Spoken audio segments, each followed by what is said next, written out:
So the story had a major impact in this land. The story of grace, the story of a son who was a gift of God, the story of the son who was offered as a pathway into a new way, had an extraordinary impact in this land. It was through the courage of a few missionary families, and then it spread like a wildfire from the north to the south. And we have, as I said in the last session, what people like to call a revival. This session I would like to cover two aspects. It's what I call, in a way, that deals with some of the sadness that comes out of this story. And I want to say also that I'm being very simplistic in my presentation in an hour and a half or whatever it is, and I'm not able to give nuance to what I'm saying. So please forgive me for sometimes I'll say a sentence that might sound flippant, but hopefully there is some substance to back it up. So anyway, ka hari tonu. We have this example of the gospel not only coming into the individual hearts of Māori. What it did was it transformed society. So we have a society that received the gospel and not only just did something with it individually, but it actually caused a reformation within Te Ao Māori. Unfortunately, for many reasons, some of our spiritual tupuna, our missionary ancestors, found it difficult to trust the power of the Spirit and the power of the gospel to actually shepherd this work. And there was, I guess, quite a lot of control exercised over the message. This is an example or of a quotation from a tohanga from my area in Tauranga Moana. He's a Ngaitarangi tohanga named Matu Tahu. He said this to one of the local missionaries. He said, "You're not satisfied with us, and you often express a fear that our religion is only lip service, that it has no roots in our heart. You forget what we were and what we have thrown away. Our cannibalism, our murders, our infanticide, our tapus, these were gods to us. What prevents our return to these things but religion?" So you can already get the seeds of a kind of tension in a relationship that was extraordinarily deep. It had extraordinary trust in it. People like Henry Williams, who I've talked about, and even this man, Archdeacon Brown, whom Tahu is actually talking to. There's really a strong connection. Māori families named their children after missionaries. People like Tukuti, for example, named after Danderson Coates, was one of the leaders of the CMS. So there was a very strong relationship, but there were some seeds of mistrust within it. We're going to shift now in the 1930s and going into the 1830s and into the 1840s, and set a scenario for a real paradigm shift in terms of the political scenario. There will be less information, I think, in this session, but so hopefully your heads can handle it. This is just to set a bit of the scene. It's what I call a population breakdown, because it's actually quite crucial for what happened. So in 1840, at the timing of the signing of the Treaty of Waitangi, there were about 2,000 settlers and about 100,000 Māori. And then you see progressively the diminishing of the numbers of Māori and the increasing of the numbers of settlers right up until 1881, when we get that huge disparity. The loss of life for Māori was based on sickness, it was based on poverty, it was based on loss of land, it was based on warfare as well. But this dynamic changes everything. So the main sort of historical setting that we're talking about at this time is the setting up north, where the main population centres were in terms of the encounter between Māori and Pākehā. So we have the sealers and the whalers coming in big numbers there. We have all kinds of other adventurers there. And also, of course, that's where CMS had set up its headquarters. Catholic mission had also set up there in the north. And out of this relationship became a dialogue between particularly the northern chiefs and the CMS missionaries. The dialogue happened when local Māori began to understand that there were some pressures, some tensions that were coming into their land because of the increasing number of European settlers. The other thing in it was that there was this desire for land. There was also a kind of an anarchistic kind of spirit, you could say. The people who were coming paid no attention to the local law. So they had a lot of dialogue between the missionaries up in the north and between tangata whenua, particularly Ngāpuhi up there. And they began to exchange letters between New Zealand and between the UK. And these were letters that the missionaries facilitated and often translated and enabled to go back to the UK. And essentially, it was the letters would say something like, "Hey, there's some really bad stuff happening down here from your people. We need some help. Can you send some help to facilitate some way out of this?" One of the responses of this was the appointment of a man called James Busby, and he was called the British resident. And he was to be the facilitator or the representative of the English Crown here in New Zealand, and he was meant to be the one who would sort out some of these anarchistic British people that were in the land. But of course, Busby, he ended up being quite ineffective on a lot of ways. But he was given essentially no resources at all in order to facilitate that kind of expectation. But one of the things that came out of Busby's stay here, and again, this was something that came in interaction with the local missionaries, what's called the Declaration of Independence, or Te Whakaputanga, or Te Rangatiratanga, which was signed in 1835 between 34 rangatira and James Busby. And what this did was it actually set a framework where the British Crown recognised something of the autonomy of the Māori rangatira. And so there's words called tino rangatiratanga that begin to enter into the dialogue that become problematic, and they're problematic even until today. But that was signed by 34 chiefs. Two of them were outside of Ngāpuhi. That was Potatora Whirawhiro and one other Ngāti Kahangungu, or Te Hapuku was the other one that signed. So that also enabled, they created some flags, a flag that was designed by Henry Williams, and that enabled the trading between the two, between New Zealand and other nations. So there was a kind of a nation building exercise that was happening.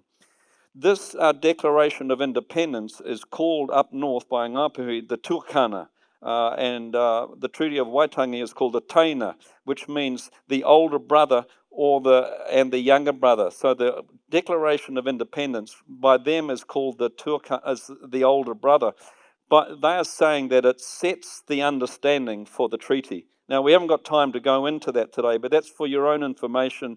These are some of the conversations that are in the land that we need to be a part of. So here we are, they write backwards and forwards saying we need some help because of all this trouble that was happening, particularly in the north.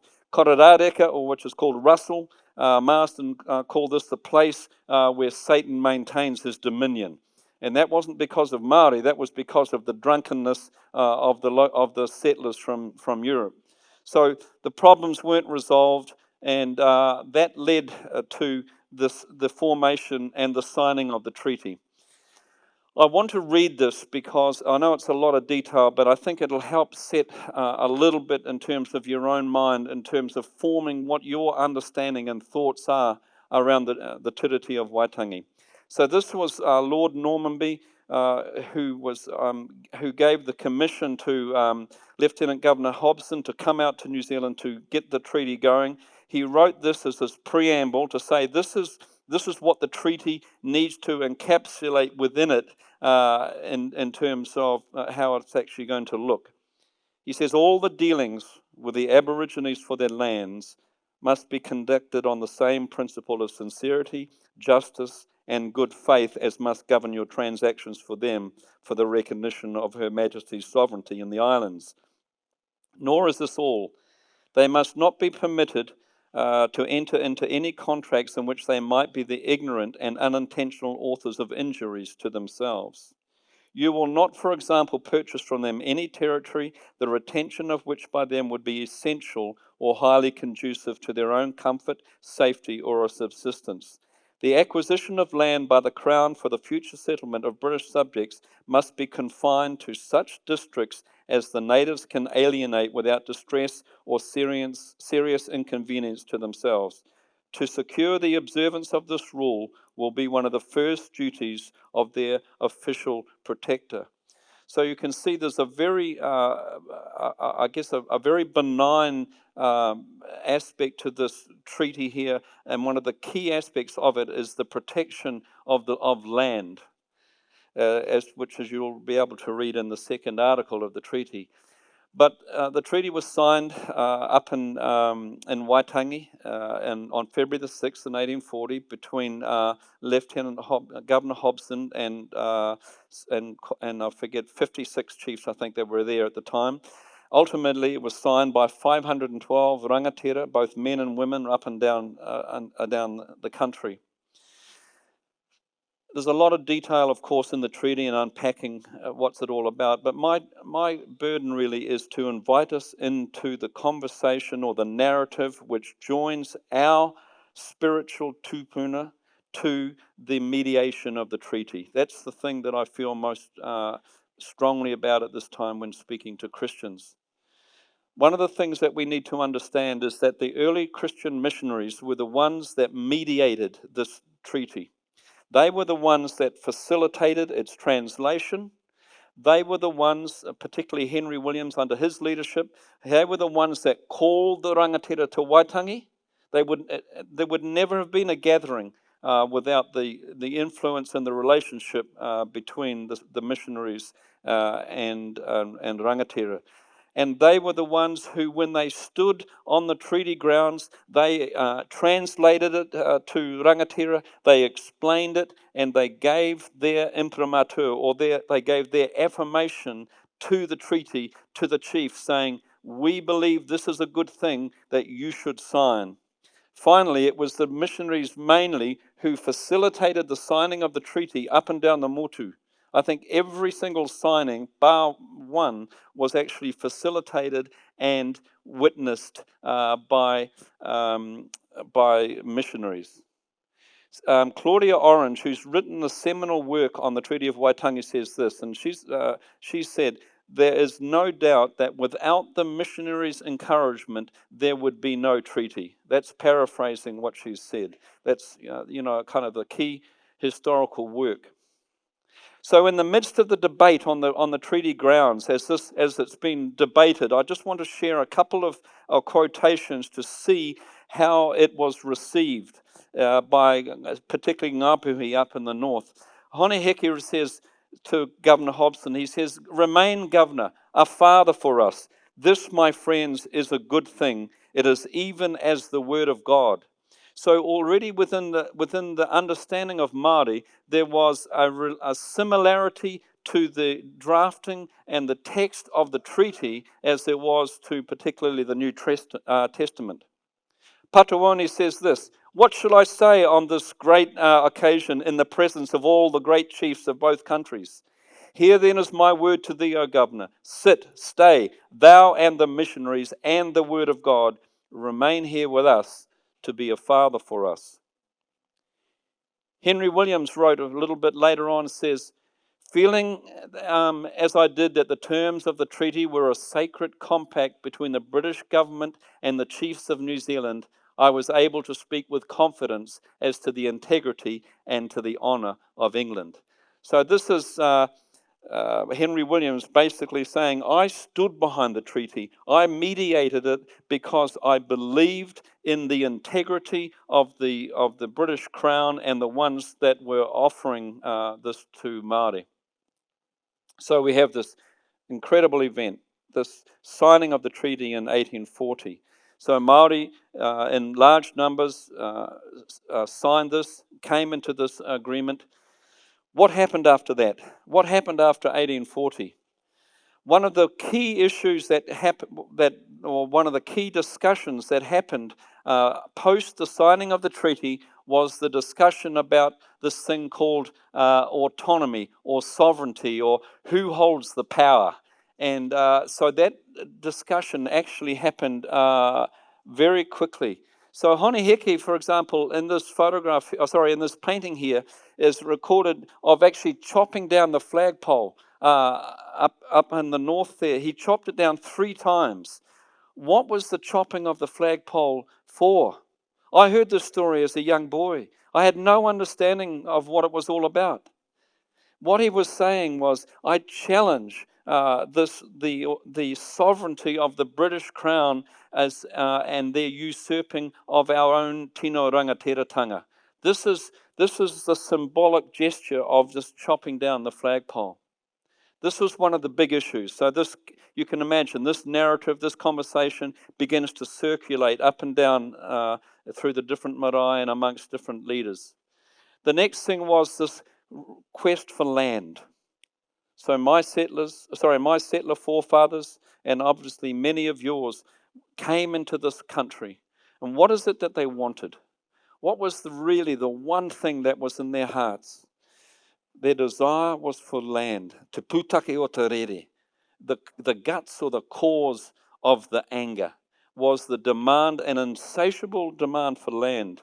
Simplistically, what was said in terms of advertising back in the UK was, come out to this land of Eden and have land. It's there for you. It's all up for grabs. As much as you want, come out. So that was, some of the false advertising that came, that originated there. And they came in big numbers, and that's what they expected when they got here, that they would find land. So my landless great-grandfather, Alexander Reese, who was a Glaswegian steel mill worker, came out here with the expectation that he would be able to become finally somebody with some landed capacity, which he had no hope of that, back in his own land. So he received that manakitanga that was here at the time. The other thing that happened was division amongst Māori themselves. I'm painting a bit of a homogenous picture, but there's no one story in this. And neither is there one story in terms of the response of Māori to the Crown and response of Māori to the treaty. But so what it did was, at this time, began to cause even divisions amongst Hapu and Iwi about how shall we respond to this thing that's in our midst. And the responses were different, and we'll talk about that in a minute. Māori are very prophetic people, as you know. Same as all people, actually. One of the northern chiefs that signed Te Tiriti o Waitangi was this man called Taruki Kawiti, who was involved in a battle at Ruapekapeka. He writes this is in 1850, 10 years after the signing of the treaty. My illustrious warriors and people, I fought with God last night. Does that ring a bell? Peniel. But I survived. Therefore I call upon you to trample anger under your feet. Hold fast to your faith, for the day will come when you will be ruled over by your Pākehā friends. He's prophesying out of this vision. Be patient. Wait until the sandfly, and that's a metaphor for Pākehā, wait until the sandfly nips the page of the document, the sacred covenant. Then and only then shall you arise and question and oppose, lest you break the sacred word of your ancestors, the covenant. Look to the distant horizons of the sea.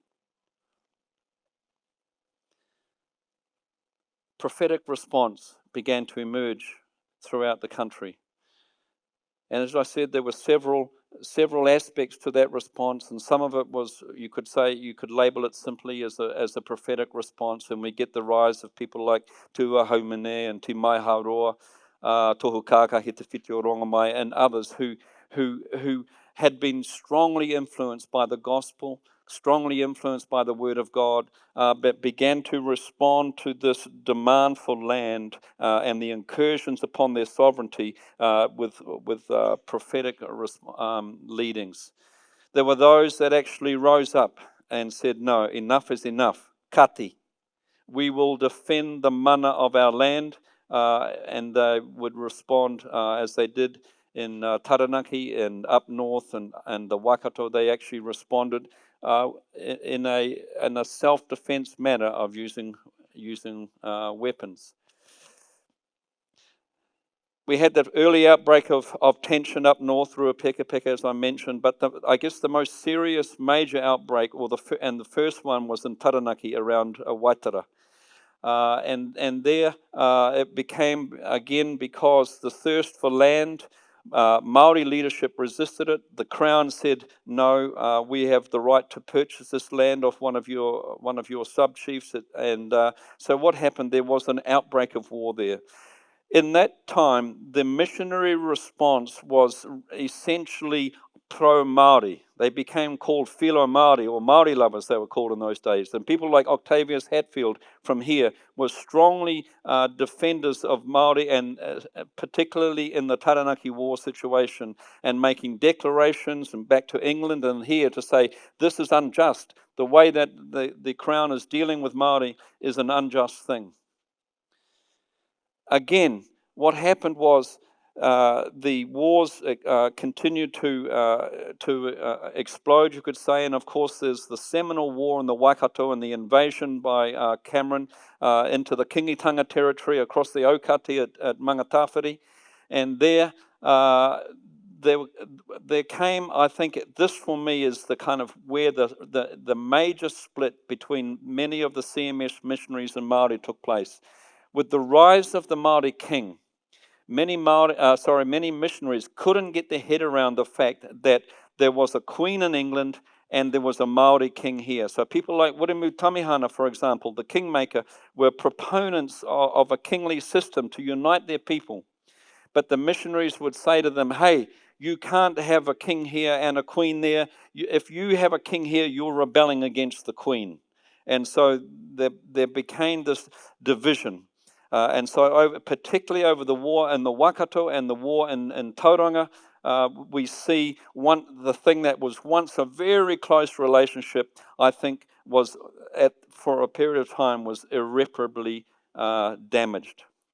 The government that was being set up here in New Zealand at this time had a need for funds because England was saying, hey, enough of this. We don't want to keep supporting you guys in what you're doing. You need to fund your own campaigns, get your own money. So one of the ways they did that was they instituted some legislation that enables confiscation or raupatu.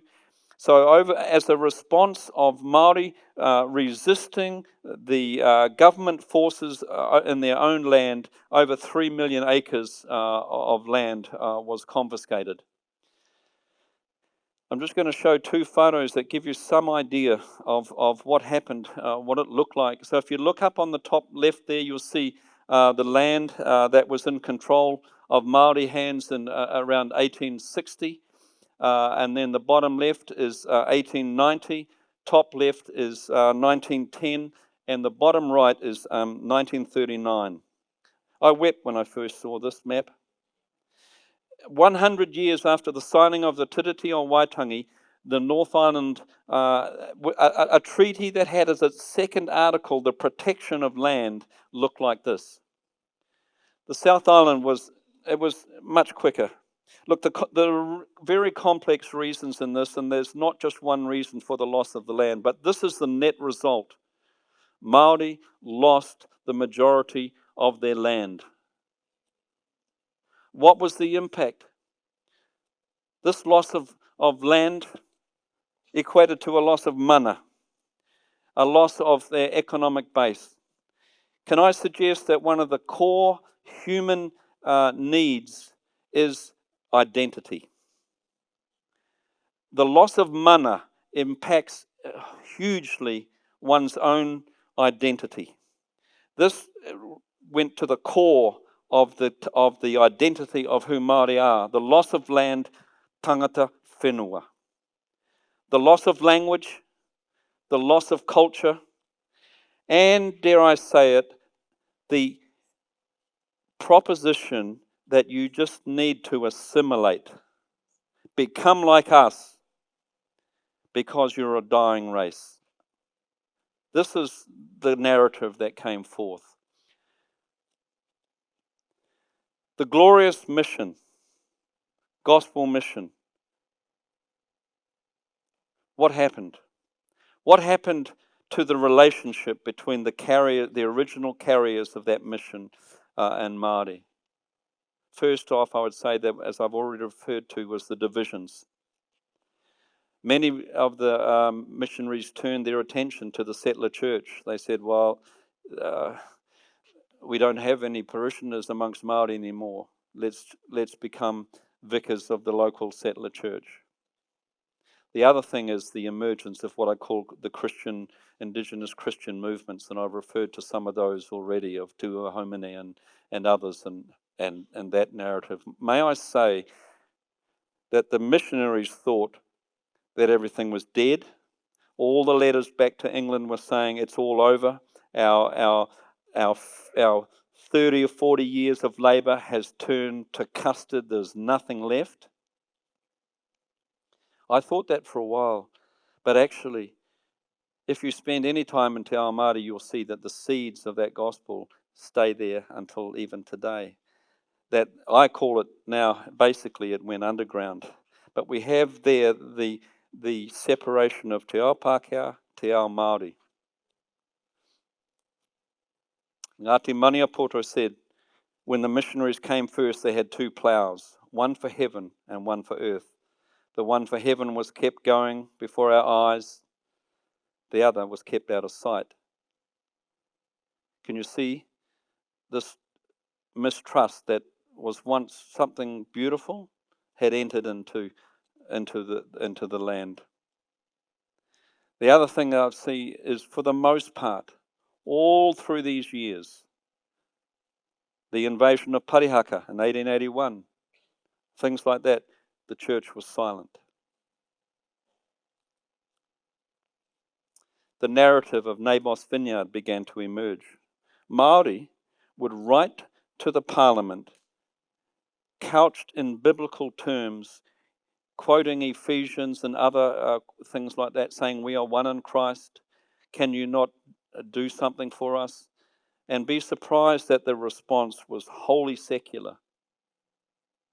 Here we have a transformed society writing to an untransformed society.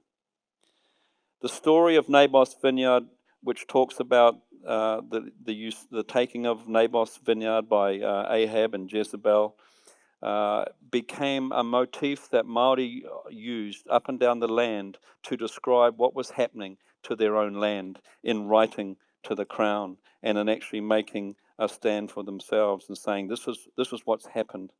We are experiencing Naboth's vineyard, which you can read about in 1 Kings 21 and 2 Kings.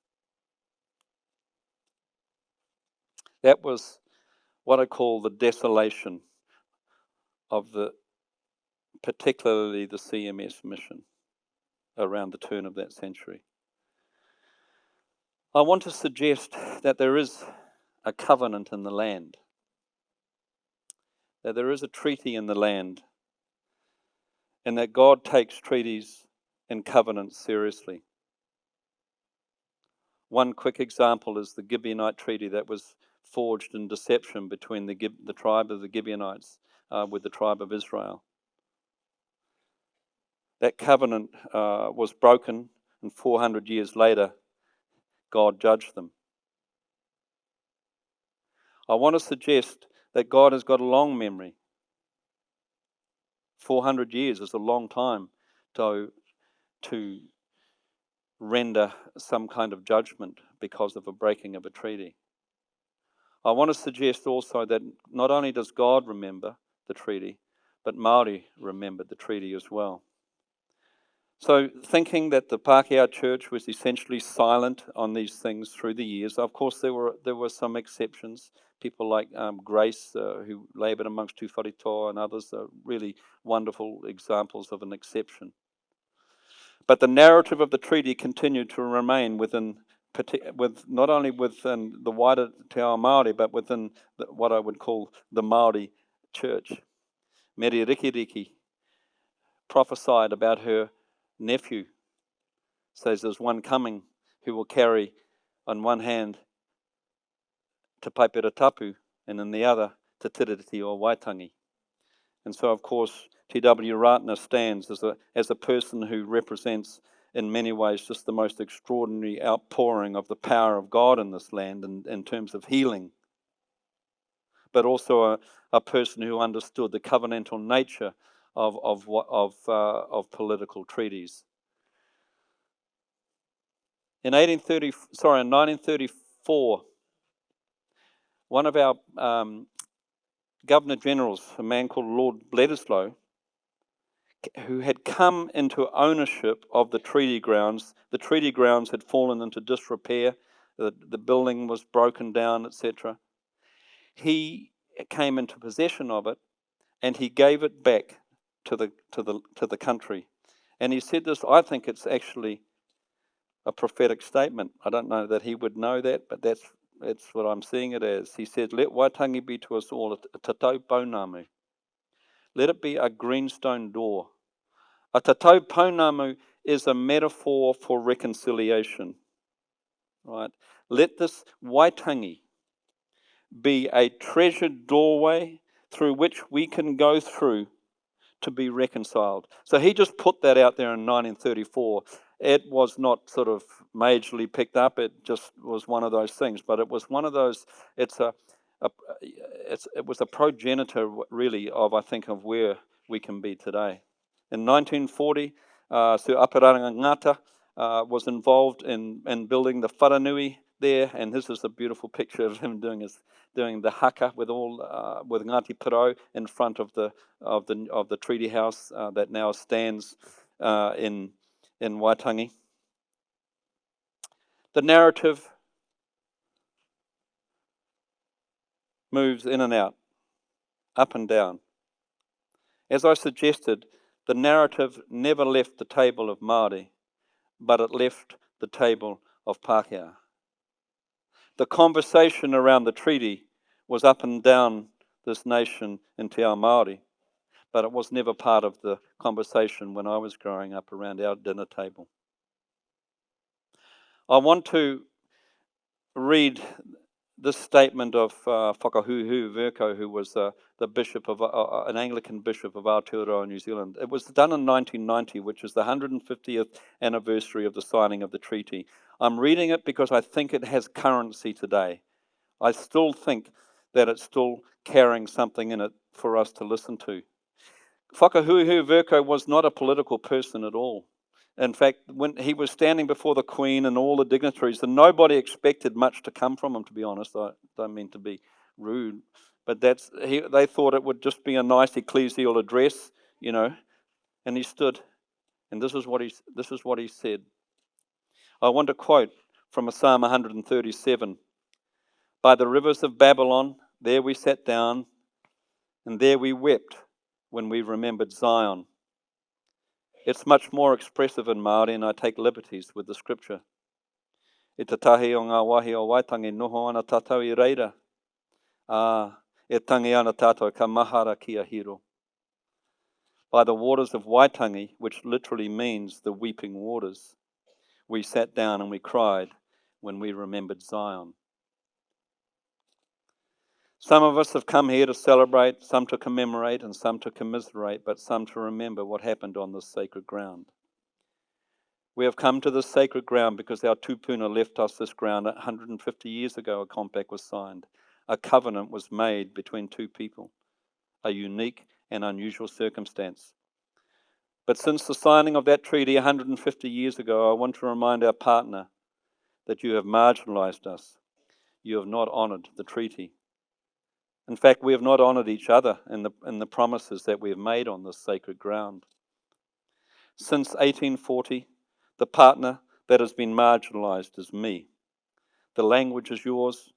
The custom is yours. The media by which we tell the whole world is yours. What I came here for is to renew the ties that made us a nation in 1840. I don't want to debate the treaty. I don't want to renegotiate the treaty. I want the treaty to stand firmly as the unity, the means by which we are one nation. So as I remember the songs of our land, and as I remember the history of our land, I weep on the shores of the Bay of Islands. May God grant us the courage to be honest with one another, to be sincere with one another, and above all, to love one another in the strength of God. So I come to the waters of Waitangi to weep for what could have been a unique document in the history of the world's Indigenous people with a Pākehā. And I still have the hope that we can do it. Let us sit and listen to one another. The treaty is a document that is very short. I want to suggest that we need to inject it with what I call some prophetic imaginings. It's not enough in its stark articles. It's a divine human document that involves our participation. I'm suggesting that the treaty is a reconciliatory covenant. It's an enlightened covenant that was actually born from a spiritual awakening.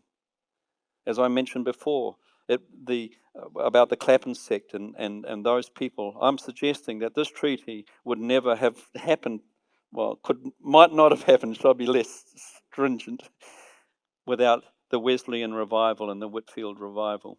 That it was directly a response of people's imago Dei being coming forth in the offering of a reconciliatory and political gesture of partnership and of living together.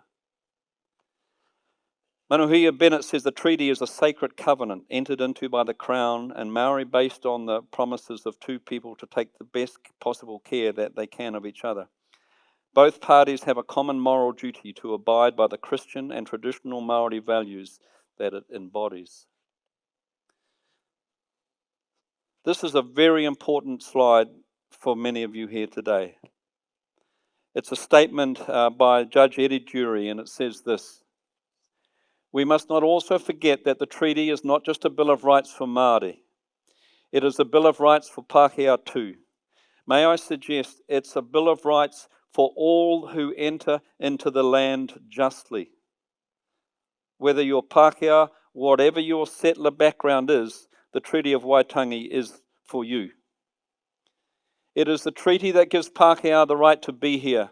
Without the treaty, there would be no lawful authority for the Pākehā presence in this part of the South Pacific. We must remember that if we are the tangata whenua, the original people, then the Pākehā are the tangata tiriti, those who belong to the land by right of the treaty. To honour our forebears, then, we as Māori must never challenge, threaten, compromise, or prejudice the rights of Pākehā to be here. We cannot claim our own rights if we do not first respect the rights of others." Kia hau. To me, the treaty is a tūranga waiwai for me. It's a place to stand. Prophetic imaginings. Here we're stretching out. Te Koti, I mentioned before. He draws out a verse from Isaiah, and he says, "And it says, you shall be called Hephzibah, and your Lord Beulah, for the Lord is well pleased with you, and your land shall have a spouse." He's talking about this land of Aotearoa being married to the Lord, no longer being deserted, but being married. He's prophesying into a time when this is what this land will look like. Of course, he's using the thing there of about a marriage between humanity and between God. I want to suggest that we can actually extrapolate out of this idea of a covenantal marriage between humanity and God, and actually between Māori and later settlers. At the end of the signing, we're nearly there. You're doing real well. At the signing of the treaty, Hobson, after each chief signed, he said this: "He iwi tahi tātou. He iwi tahi tātou." It's been commented on a lot, different commentators, but essentially it says we are now one people. There is a view that actually what Hobson could have been drawing on is the idea of the marriage union, the Genesis one flesh union that is talked about again in Ephesians. So while I say that the treaty is technically between the signatories, in spirit and in the understanding of the people of the time, it was an accord that joined together two peoples. It joined Māori and later settlers. I'll leave this one. It's an extraordinary quote. If we're called into a covenant or a covenantal relationship that is analogous to a marriage, what would make it work? For any of you that are involved in marriage, you know it's no easy business. It's the cross, right? Philippians 2 said, though being in the fullness of God, did not consider equality with God something to be grasped, but he made himself nothing, and took upon himself the likeness of a servant, and became obedient even unto death. And therefore, that is extrapolated by Paul into the concept of Christian marriage, where we lay down our lives for the other. That's the idea of a covenantal marriage. Whereas that I prefer my wife. I seek that which is best for my wife. My own personal rights come second. I trust God to look after my own personal rights.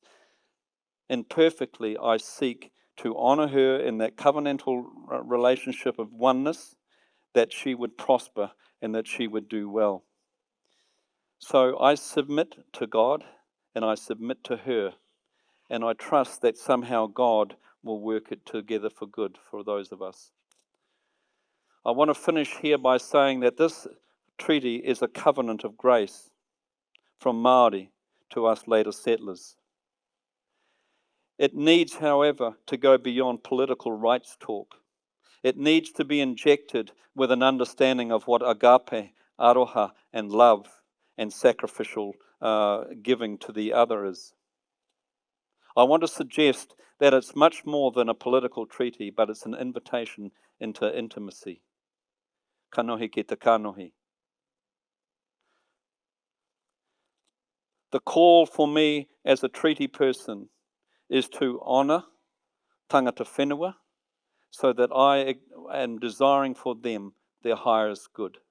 I am labouring that they might achieve everything that God wants them to be as a people group.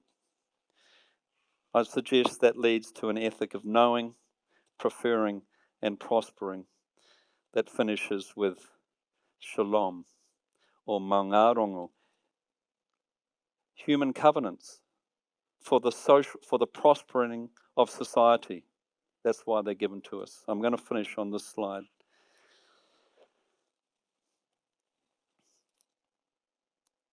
I've talked about Tamihana Te Raupraha. This is a story I've heard. It could be apocryphal, I'm not sure. This is what I've heard. There's a very old whakatauki. It says this, e kore au e ngaro, he kākano I ruia mai I rangiatia. It's a well-known song, actually. Beautiful song too. It says it will never be lost, the seed that was sown from rangiatia. Essentially, it's saying to a Māori that their identity, that's who they are, and they will never be lost. But my understanding is that Tamihana Te Raupraha, from here, he prophesied out of this in the midst of all the troubles that happened around the kingitanga and his disillusionment with kingitanga and the wars and all of that. He's saying that seed that was planted in the ground here in Rangiatia, which is, of course, the church that was built by Hatfield and others. The Māori of that place, the seed that is in that place, that comes firstly from Rangiatia and Hawaii, that comes down out of heaven, the Rangiatia of heaven. He's turned it and he said, there's a seed coming down out of heaven. And it's come through the migration, and it's come through the gospel, and it's come into this land. It's in the soil. And he says, it's like he's saying, despite all of the issues that have happened, the seed that is in this ground will never die. Nō reira, kua mutu anane, tēnā koutou, tēnā koutou, tēnā koutou.